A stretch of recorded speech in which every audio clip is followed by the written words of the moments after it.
जय श्री कृष्ण। मैं naturopath doctor Ranju, holistic health solution में आपका स्वागत है। गीता के प्रत्येक अध्याय को मैं रोज बता रही छोटी छोटी चीज कैसे अपने जीवन में देखना चाहिए, सुधारना चाहिए। ये मैं अभी कई दिनों से, पिछले 1 महीने से कर रही है। 18 दिन तक आपको ये चलेगा। 18 दिन के बाद फिर उनके उत्सव मनाएंगे, फिर ये अध्याय का समाप्ति होगी। उसके बाद हम लोग अगले विशेष अन्य चिकित्सा की तरफ चलेंगे। आज का 13वां अध्याय गीता का है, जो क्षेत्रज्ञ विभाग योग, इसका टाइटल है।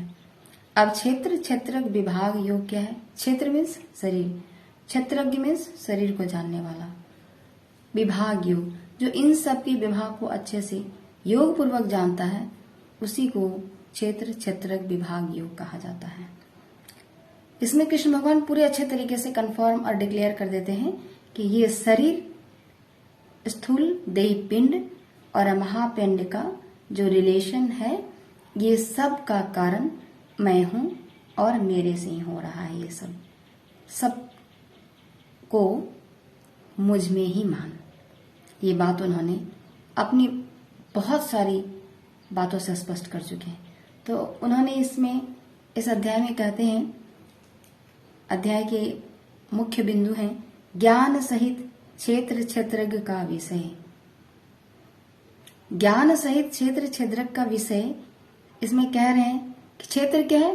शरीर है, और शरीर को क्षेत्र से जानते हैं। जो शरीर को जानता है क्षेत्रज्ञ कहलाता है, और क्षेत्रज्ञ उनके तत्वों का जानने वाला ज्ञानी जन कहते हैं। मतलब ये पूरा शरीर स्थूल देह पिंड है, और इस पिंड को ज्ञान से चला सकते हैं और किसी से भी नहीं। कौन से ज्ञान? योग के ज्ञान से। अब योग के ज्ञान को, योग आपको जानना जरूरी है। कौन कौन से योग? सभी आपको जानना पड़ जाएगा।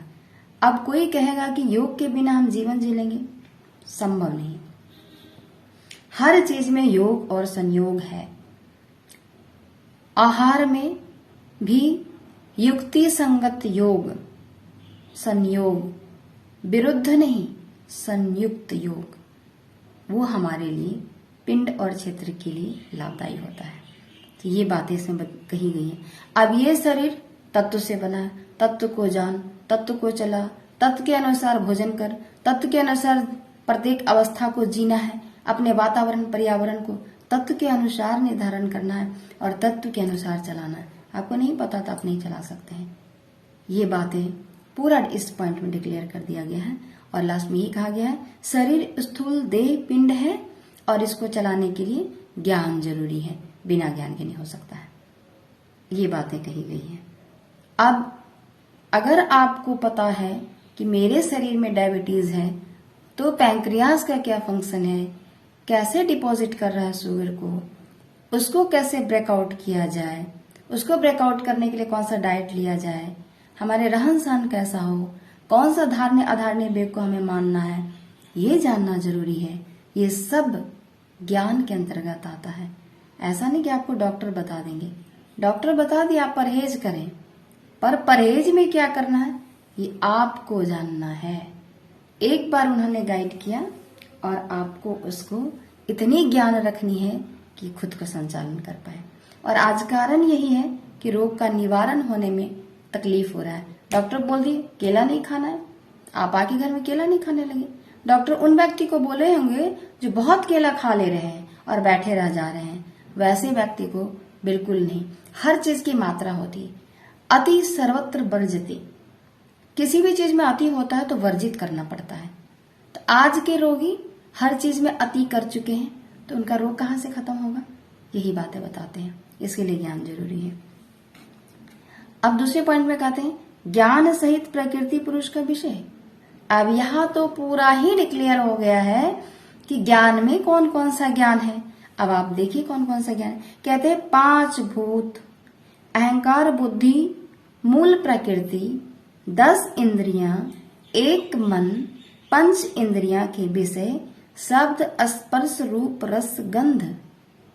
ये सब जो ज्ञान सहित जी रहा है, वही इस शरीर को जीत सकता है और परम सत्ता को, परमार्थ सच्चिदानंद को प्राप्त कर सकता है।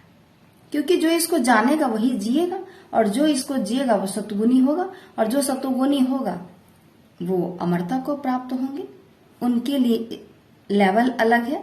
फर्स्ट ग्रेड के व्यक्ति होंगे, जैसे स्कूल में फर्स्ट सेकंड थर्ड करते हैं, तो सत्व गुण जो है जीवन का, सात्विकता, वो फर्स्ट ग्रेड माना जाता है। सेकंड ग्रेड रजोगुण और थर्ड ग्रेड तमोगुण। तो आप ग्रेडिंग कर लीजिए किस लेवल के हैं आप। तब आपको यहाँ पे पढ़ना पड़ेगा, बिना पढ़े नहीं होगा। इसमें यही उन्होंने बताया, कहा तत्व ज्ञान के अर्थ रूप परमात्मा को देखना ही ज्ञान है, और जो इसके विपरीत चलता है, ज्ञान, ईर्ष्या, देश, लोभ, मोह, इस सब में पड़ा रहता है, वो सब इसके विपरीत है, उसको कुछ नहीं मिलने वाला है। वो सब उसके विपरीत को फल देने वाला है। चाहे शारीरिक रोग दे, मानसिक रोग दे, समस्या को पैदा कर दे, क्योंकि उसे नॉलेज नहीं है तो उसे ये सब चीज आएगा ही आएगा। जब नॉलेज नहीं है तो शरीर खराब होगा, शरीर खराब होगा तो आपके जीवन में हर समय समस्या पैदा होगी, और समस्या पैदा होगी तो आप सोल्यूशन नहीं कर पाएंगे, क्योंकि आप उसके विपरीत चल रहे हैं। और जब तक आप सही रास्ते में आते हैं तब तक आपका हर चीज रेड लाइन चल चुका होता है, जहां आपके करेक्शन का समय भी खत्म हो गया होता है। तो इस चीज से बचने के लिए गीता आपको बहुत मदद करेगी कि जब आपका सब खत्म हो गया तब समझ गया, तो इससे क्या मतलब बनता, कुछ भी नहीं बनता। जब आपके पास सब कुछ बचा पड़ा है और आप समझ गए तो मतलब है आपके जीवन का, तो आप ज्ञानी हैं, तो आप अच्छे पुरुष हैं, तो आप पुरुषत्व के भागी हैं। और आप चाहे बैंक मैनेजर बन जाइए, डॉक्टर बन जाइए, इंजीनियर बन जाइए, नेता बन जाइए, साइंटिस्ट बन जाइए, इससे कोई मतलब नहीं है। मतलब इससे है कि आपको नॉलेज कितना है, उसके अनुसार शरीर को कैसे चलाते हैं, उसके अनुसार अपने वातावरण कैसे निर्माण करते हैं, पर्यावरण में कैसे जीते, ये आपको मुख्य तत्व होता है, जीने का मुख्य आधार होता है। ये नहीं है तो कुछ भी नहीं है। तो आप समझ गए होंगे कि क्षेत्र क्षेत्र विभाग योग में कृष्ण भगवान ने कितने अच्छे से योग की युक्ति को समझाया, और पूरे ब्रह्मांड से पिंड की बात को रखकर कह दिया कि बिना ज्ञान के आप कुछ नहीं कर सकते। जो ज्ञानी है वो जिएगा, जो अज्ञानी है वो तो मरेगा ही, उसकी समस्या आएगी ही। और जो नहीं मानता है वो तो जिंदगी भर समस्या में पड़ा रहेगा। चाहे उनको कितने भी भगवान उतर के सब चीज दे दें, कितने भी आदमी मदद कर दें, उनकी समस्या खत्म नहीं होगी। तो आज के 13वें अध्याय में यही था। तो जब आपके अपने एनाटॉमी, फिजियोलॉजी को कंट्रोल करने की क्षमता नहीं होगी ना, डॉक्टर आपको कुछ नहीं कर सकता है। आज का विषय बहुत ही महत्वपूर्ण हो गया है कि आपका शरीर आप खुद नहीं जानते। आप कहते हैं डॉक्टर को ठीक कर दो, कहाँ से आपको ठीक कर देगा आप ये बताइए। डॉक्टर आपको वहां दवा दिया, आपने दवा खाया, घर में आके समोसा खा लिया आपने, अब फिर आप कहते हैं डॉक्टर ठीक कर दो, कहाँ से आपको डॉक्टर ठीक कर देगा। थोड़ा सा खाए थे डॉक्टर साहब, क्या होगा बताइए। आप थोड़ा सा जहर खा लिए और मुझे कह रहे कि थोड़ा सा खा लिए, तो आपके जीवन का ठेका दूसरा कैसे ले लेगा। आपने तो लिया ही नहीं, आपको लेना पड़ेगा। लेने के लिए पढ़ना पड़ेगा, ज्ञान विज्ञान जानना पड़ेगा, तत्व। ऐसे नहीं आप जी सकते। आज पूरी दुनिया में यही हो रहा है। अपने शरीर का ठेका डॉक्टर को, हॉस्पिटल को। भला आप जिंदा कैसे रहेंगे, आप अपने परिवार को कैसे चलाएंगे। अपना ठेका आप डॉक्टर को दे रहे हैं, अपना ठेका तो खुद लीजिए। जब खुद ले लेंगे ना तब आपको सब ठीक कर देगा, क्योंकि आप समझ पाएंगे। आज की सबसे बड़ी समस्या यही है, अपना प्रॉब्लम, अपनी ठेका दूसरे को दे दो, पैसे में दे दो। पैसे भी नहीं दे पाते लोग।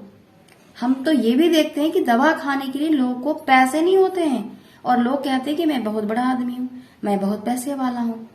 बर्बाद करने के लिए उनकी कोई सीमा नहीं है, उनकी समझदारी नहीं है। हम लोग देख के अंतर मन से यही कहते हैं, भगवान इनकी बुद्धि कब ठीक करेगा, ये कब ठीक होंगी। ये नहीं होंगी। क्यों?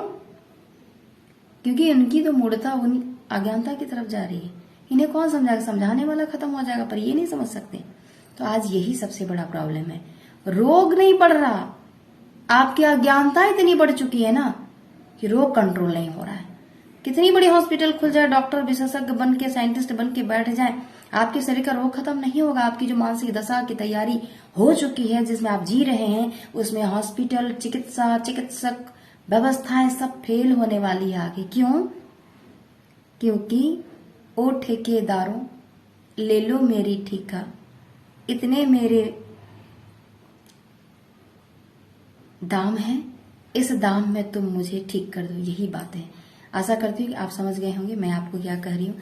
आज के इस विषय में मुख्य रूप से अपने आप को ठीक रखना आपका ज्ञान है, नहीं तो आप नहीं जी सकते हैं। आपके धन संपत्ति वैभव सब बेकार है, किसी काम के नहीं है, ना किसी के काम आएंगे ना आपके काम आएंगे। आशा करती हूँ आपको समझ आ गया होगा। आप कमेंट सेक्शन में लिख के मुझे भेजें आपको कैसा लग रहा है, क्या पूछना है आप पूछ सकते हैं, मैं बताने का प्रयास करूंगी। आज के लिए यहीं तक, धन्यवाद।